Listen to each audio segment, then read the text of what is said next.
earnings season is now in full swing, and today we're looking at Netflix that reported after the market closed yesterday, and it wasn't what investors wanted to see. Earnings per share, a fairly rare miss from them. $5.87 they reported, expected near the $7 mark. Not only a miss by 16%, but revenue was also in line. Now there are some reasons as to why in fact earnings per share was a miss that we'll get into today, but ultimately we want to see, is this a company that we should be taking advantage of? Now yesterday the markets were pretty red right across the board. Netflix, in anticipation of their earnings, as you can see in the top left corner, were pretty much flat. But in reality, this is a company, like most of the S&P, that year to date have performed very strongly. In fact, Netflix, before the drop that we're about to see, was up near 40%. Now we can see in the pre-market it's down around 6 to 7%, so we want to understand two things in the episode today. How were their earnings? Is there in fact anything to be worried about? And two, what does our updated valuation say? Is this a growth company that we should consider adding on the drop? Perhaps this is one when the market opens will recover, something we have seen quite often with this company. And over the last year, it's up 61%. Over the last 10, as we'll show you, massive outperformance of the S&P, up more than 1,000%. Now it is on a pullback from 52-week high at $1,341, and we do get a hold from Seeking Alpha, a hold from Quant, and Wall Street a buy with 4.1 out of 5.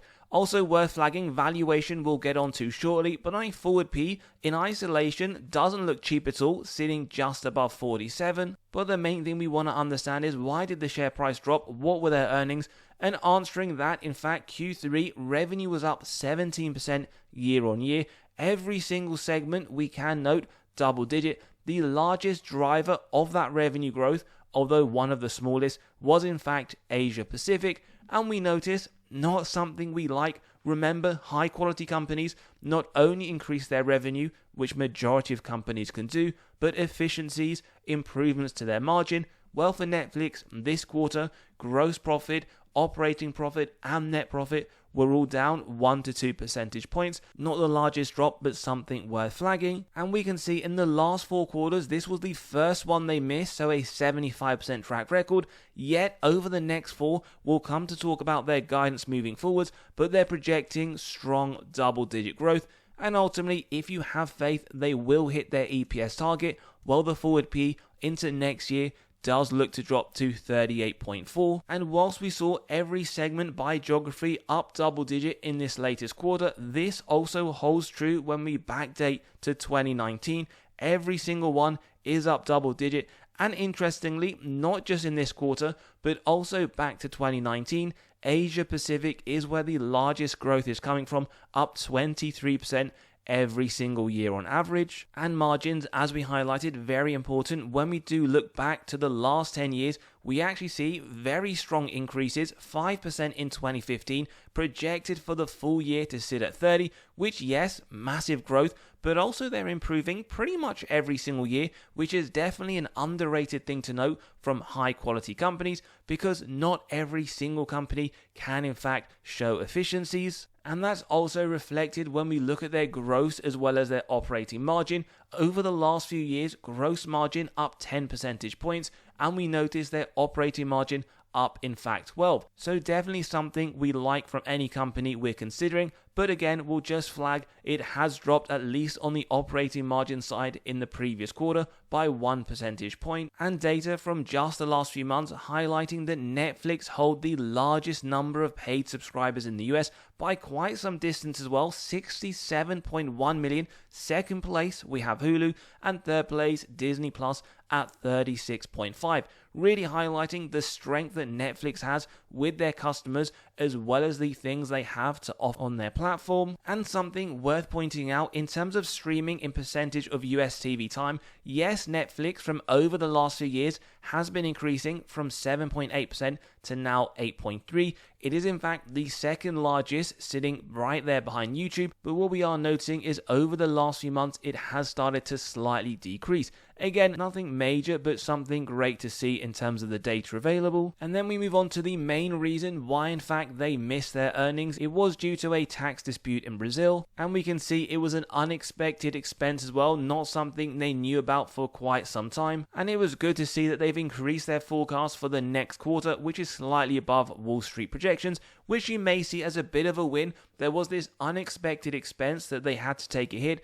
Earnings per share, therefore, lower than what analysts were forecasting, yet they're saying they are going to be increasing their guidance for the next quarter, all whilst the share price is in fact down. And we can see when stripping out this expense, their revenue and their profit continues to grow, where, as we pointed out, revenue was up 17%, bottom line up near 8% to $2.5 billion, although this was in fact below the expected 2.98, and their operating margin slightly down 28%, again all of these due to that expense that was related to the Brazilian tax authorities. Now, if you also remember, not something we've seen in the numbers as of today, but Elon Musk alongside others were calling out Netflix. Now, this was due to some of the shows that they were producing and in fact putting out. A lot of talk about go woke, go broke, and parents in particular were in fact posting that they were cancelling Netflix. Not something we've seen, as we just said, in the numbers. Growth is still being highlighted, and we do, after those results, have some analysts that have slightly tweaked their price target. JP Morgan, they've lowered it, but still growth to the current trading price. They've got $1,275. UBS reiterating this is a buy just under the $1,500 mark, and we have Piper Sandler lowering it to $1,400. So analysts do look to be bullish, even with, at a first glance, poor earnings, but that was, as we said, related to a one-off expense. And if we get to the valuation, which is probably what investors want to see, on a forward P, we already highlighted it is very high in isolation, 237% premium to the sector, 18% premium to their 5-year. But what may be fascinating to note is on a price to earnings growth, this is before the share price drop, it was sitting around 1.96. Remember, we like to see below 2 to really get us interested to consider for the portfolio. Now, this is above the sector by 28%. It is also above their 5-year by 33%, historically at 1.5. But we would flag, when you look at the market overall, there is a lot of red. Companies are trading well above that 2 mark on a PG basis. Netflix, as we've said, again on the far left before the drop that we're seeing in the pre-market, sitting around the 2 mark. Now, doesn't mean you should buy companies that sit on a PG below 2, but that is probably where we would say does get us interested for a deeper dive. And we've already pointed out profitability does look good, A+, gross margin 49%, a little bit below the sector though at 54%, massive efficiencies, improvement to what it was over the last 5 years on average at 42%. Bottom line also showing improvements. This is what we want to see, companies showing efficiencies, 25% on a trailing 12 month, well above the sector at 4%, and a huge improvement to their 5-year average of 17%. Cash from operations, massive $9 billion, which is up more than double their 5-year average of 4.1. So these are all signals Netflix under the hood does look like a high quality company. And in terms of their growth, they get an A-, grew top line last year 15%, projected there or thereabouts this year, well above the sector in the low single digit. Also a slight improvement, 1 or 2 percentage points to their own 5-year average, where they're projecting 25% growth to the EPS over the next 3 to 5 years, well above the sector, but a little bit below their 27% historical. And if we look at the institutions with their 81% ownership, selling $30 billion worth of shares in the last year, they actually bought more than twice that at $66 billion. And we also notice they've bought nearly twice that in Q3. They are net buyers. If you want to see the reverse of the trend where they sold a lot more than they did buy, you'd have to go to Q2 2023, pretty much telling us institutions love this stock. They're very bullish. in the past and also the more recent period. And it's also a high quality company in terms of its performance. Over the last year is up 61%, massively outperforming the S&P up 15, the same with the QQQ up 24 in comparison. And over the last 5 years it's also kept that outperformance up 154, S&P up 96, QQQ up 122, and that also holds true over the last 10 years, up more than 1,000%, significantly higher than the S&P at 224 and the QQQ at 482. Just remember though, past performance is not an indicator of the future. They could perform a lot better, they could perform a lot worse. And then when we look at some of their underlying metrics, starting off with the free cash flow per share, consistent growth over the longer term is what we want. That is pretty much what we get from when it turned positive in 2022, expected to continue at a sharp rate to just under $25 in the next year.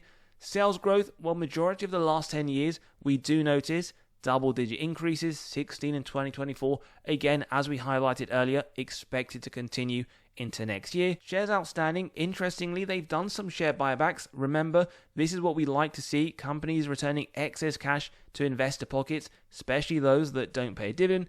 Now, whilst we notice it is unchanged over the last 10 years, from 2021, whilst not significantly, they have been doing a small amount of share buybacks. Total sales we'll touch upon shortly.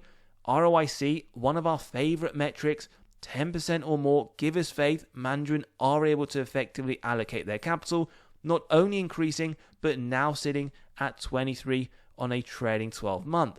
Margins also impressive, efficiencies, 5% 10 years ago, now sitting at 30, free cash flow from when it's pretty much turned positive, now sitting at double digit, 21% on a trailing 12-month basis. We then move to another favorite metric, the net debt to EBITDA. These are the number of years it would take Netflix to pay off all of their debt, net of cash on hand. We want to see below 3, downward trending from 2017, 0.63 on a trailing 12-month, 0.5 over the next year, highlighting as it correlates to balance sheet strength that it does look at a high level to be strong. And then we want to cover the income statement. Yes, revenue's been increasing over the last 10 years quite dramatically from 7 billion, now sitting at 39. But what does the bottom line net income tell us? Is it a similar story of growth and consistently? The answer is, for the large part, yes.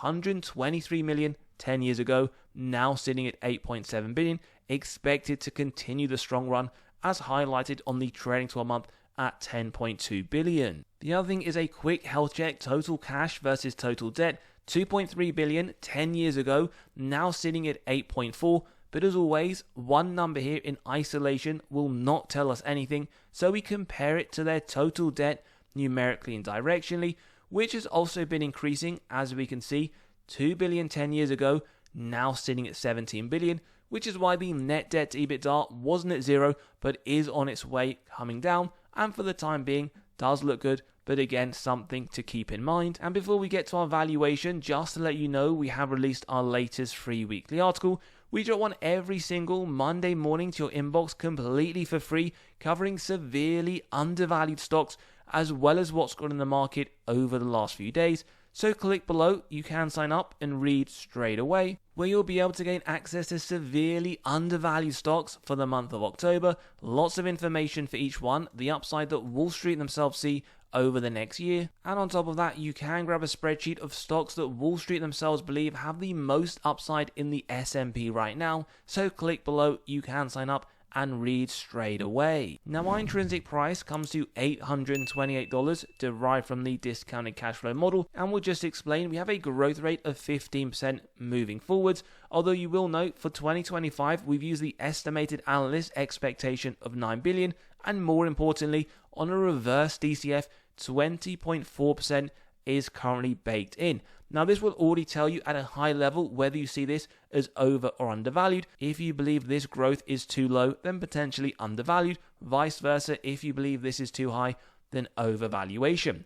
Remember, we have a low, medium, and high, 10, 15, 20 respectively. And as always, numbers are subjective. You can grab a copy of this model by clicking on the pinned comment below, running through your own numbers, whether it's for Netflix or any others, but using the growth rate and the discount rate, we get the present value of future free cash flow terminal price, add together with the cash, subtract total debt, get to the equity value, divide by the shares outstanding, getting to 828, actually indicating downside of 29%. If you want to be more conservative and no surprises, at 10%, the intrinsic value is lower at 603, downside of 48. If you believe, well, 20% to be most appropriate, 1128, downside of 3. Now, typically on the channel, we like to use the middle rate, which today for Netflix sits at 15%. We then like to use a margin of safety, 10%, execute buy if it meets our 3 golden criteria, wide moat, strong financial metrics, good forward-looking data, which would mean a buy at $745. What this is ultimately telling us, no margin of safety today. If in fact you believe 15% to be a reasonable growth rate over the longer term for Netflix, well, you are in fact paying a 40% premium. Now, we'll highlight at 10% if you believe this reasonable. Well, target 745, at 20% 662, and 25 621. Now, you may disagree completely and believe we should use a higher rate, so at 20%, using 1128 as the intrinsic price, you are paying a 3% margin of safety. Again, at 10%, a buy at 1015, at 20%, a buy at 902, and 25 846. Wall Street themselves see this at 1350 into next year. That is 16% upside, but let us know your views on Netflix after the drop. Is it a buy, hold, or complete avoid? And for those that actually believe we're being super conservative, want to see at a growth rate we've not incorporated today at 25%, then that is where you are seeing a margin of safety, and that is 24. As always, let us know your views on Netflix today, and don't forget to sign up to the free weekly newsletter, grab those spreadsheets, come and join us at Patreon where we cover our buys and sells, and as always, have a great day. We'll see you all on the next one.